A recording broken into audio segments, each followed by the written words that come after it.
What is going on, you guys? Bastion YGO here, and today I want to go ahead and take a look at the future of Sprites and what Sprite will entail with the release of the two new Sprite cards, Spright Decklist and the additional trap card, Sprite, I should say, Double Cross. Now, Double Cross is more of an optional card. I don't know if it'll be a main staple in the deck. I'm still trying it out right now. This is not a deck profile. Well, I mean, it is a deck list I'm currently trying out. I think this has really been pretty consistent moving forward, and I like the way it overall plays, but this is not nothing finished. It's just something that I'm testing with at the moment. But I just want to go get my initial thoughts out there, guys. With the release of Spright Decklist, it really just rejuvenates what the deck was able to do back when Ronin Toadin was in the game.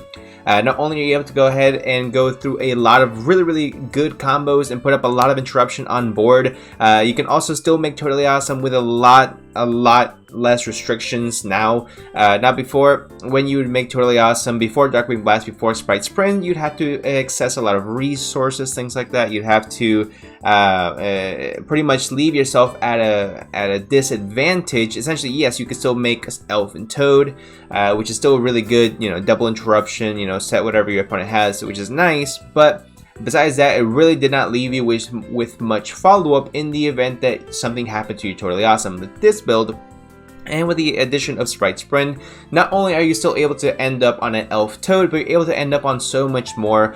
Make sure you always have a red on board to negate any type of hand traps in the near future. Once we get triple tactic tasking, that's not really going to have to be an issue anymore. But, well, at least that's my opinion. I don't think hand traps are going to be as favored, but that's again in Photon Hypernova. I think it's going to be February of next year or March of next year, if I'm not mistaken. So around that time frame. So until then, we can still use the hand trap route. But anyway, so it's this version of the deck and the combos I'm going to go and show you guys shows the true power of what the deck can really do. You still end up with an Elf. You still end up with a Toadally awesome potentially on board. Again, depending on which combo you want to go ahead and do. I'm going to show you guys two combos.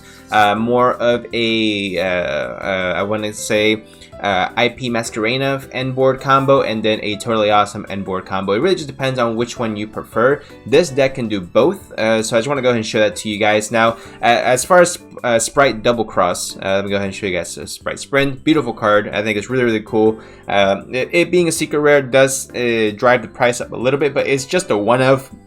I think a few people might play it at 2. I don't think you're gonna really need it to activate its effect more than once in a duel. So yes, while it is a secret rare, because it's just a one-off, I think it'll probably be around the $25 to $30 price point, just because it's not gonna be as in high demand down the line. Now, yes, the second that it drops is going to be a little bit higher, but I mean, I'm just starting talking about card price at this point, guys. But I do not see this being the most expensive secret rare, so it gives you an immediate upgrade to any of you guys still looking to play Sprite in the near future. So, as far as Sprite Double Cross, the reason why I'm not really seeing it as a main staple is because Sprite Jet is still gonna be your only way you're gonna be searching Sprite spells, traps, of course. I mean, that's been the way that Sprites work. And I think either searching Sprite Starter to summon out the red to protect you from hand traps, or searching out the Sprite Smashers to be able to out any type of Mystic Mind shenanigans, I just think surpasses the ability to be able to attach a monster on either field or a graveyard to your field, to attach to a rank 2 monster you control as a material. I mean, yeah, it's cool being able to take your opponent's cards. Like I said, I'm still testing out that card, but that's just my initial impression of it, what I have so far. So anyway, guys, this is how I think the deck should be looking moving forward. Like I said, I'm not done testing with it yet. As far as the Runic Sprite version, I'm not sure if that's going to be the best route right now, because that is a deck that did heavily rely, I believe at least, on Ronin Toadin, to be able to constantly have some type of grind game with that deck, because Runics in general are a very grindy deck. They're not something that's going to be OTKing anybody. It's not a deck that's going to put up any damage to try and deck out your opponent and interrupt your opponent in the meantime. So that's why I do not think Runic Sprite is going to be the best route moving forward. Maybe Live Twin. If you guys want to see a Live Twin deck, definitely let me know in the comment section down below, and I'll see what I can do for you guys to get one out as soon as possible. But this list we're going with right now, and I just want to go ahead and, like I said, show you guys some combos of what the deck can actually do moving forward. Alright guys, so both combos are going to be with the Sprite Blue or Sprite Jet. I mean, essentially it gets you to the exact same thing. And any level 2 monster. It doesn't have to be an extender, it doesn't have to be Nimble Beaver. It can be literally any level 2 monster. You could be playing Penguin Soldier in here and you essentially would get the exact same results. Let me go ahead and show it to you guys. So standby phase, main phase, normal summon, yada yada yada. We're gonna normal summon, I should say special summon our Sprite Blue. Blue effect will search as Jet, you know, regular standard Sprite plays so far, right? Activate our Sprite Jet, search the starter, and starter is gonna of course give us the red, which is immediately gonna make our board a lot stronger versus hand traps, giving us an additional interruption against our opponent's hand traps. That way we are then able to you know, continue on with our plays. So after that we are going to link off into our Sprite Elf and then activate Sprite Elf's effect to bring back Sprite Blue. So the reason we do this is so that whenever we make our Sprite Sprint, which we're going to be making right next, the Sprite Elf is pointing to it so that it can't be targeted by an Effect Veiler or Imperm or anything like that. And even if so, you can still use the effect of the Sprite Red to tribute off of the Sprite Elf and negate it, since we already used Sprite Elf's effects. It is nice to have still that non-targeting on what it points to, but at the end of the day, I mean, it is what it is.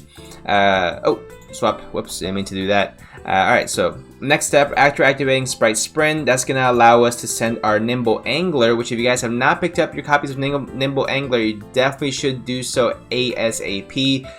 This card was not reprinted, at least I don't believe, in the OTS 20 as a common or a super rare, so I believe this card is still going to be going up in price. Right now it's like an $8 to $10 card, at least at the time of recording this video.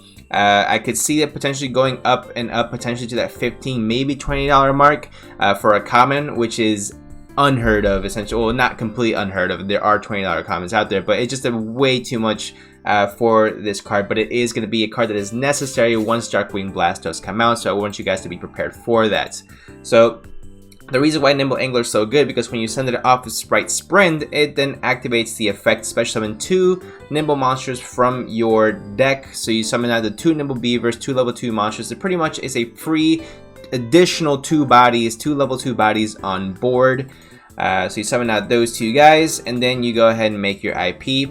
And that is pretty much going to be the end of the first combo, guys. So here you have the Sprite Elf to bring back whatever you want to go ahead and do. So you can bring back your in this case either Sprite Blue or Jet and search again, and then activate IP Masquerade to go into whatever link 4 you want to go to on your opponent's turn. This is the more subpar combo, but the next one's really going to be what takes the cake and what I think is going to be the mainstay combo moving forward with Sprite. Alright guys, so combo number 2 is going to start off the exact same way that combo number 1 did, so it's really just up to personal preference. Like I said, this combo is really what I believe is going to make Sprite moving forward. So of course we're starting out the exact same way we did previously. Search Jet, search Starter, then activate Special Summon the Red.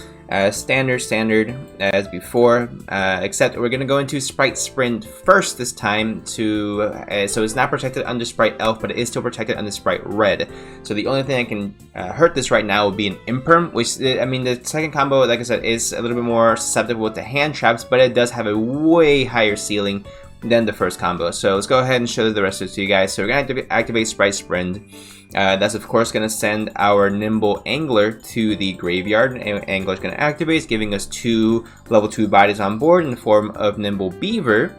Then we're going to go overlay into Gigantic Sprite and Gigantic Sprite activate effect to summon out our trusty Swap Frog from the deck. Swap Frog is going to go ahead and activate its effect, and this is why I think it's really cool. You only need to play 2 Swap Frog moving forward, because there's no need to play more since Rodent Toadin is no longer here, and you really just need to Swap Frog so you can send another Swap Frog, and then you keep going on from there. So next on, we link off our 2 Nimble Beavers into Sprite Elf. Sprite Elf is then going to target our Swap Frog in the graveyard, which is also still protected by the Sprite Red, which we can still tribute the Gigantic Sprite in order to negate. So that's really good.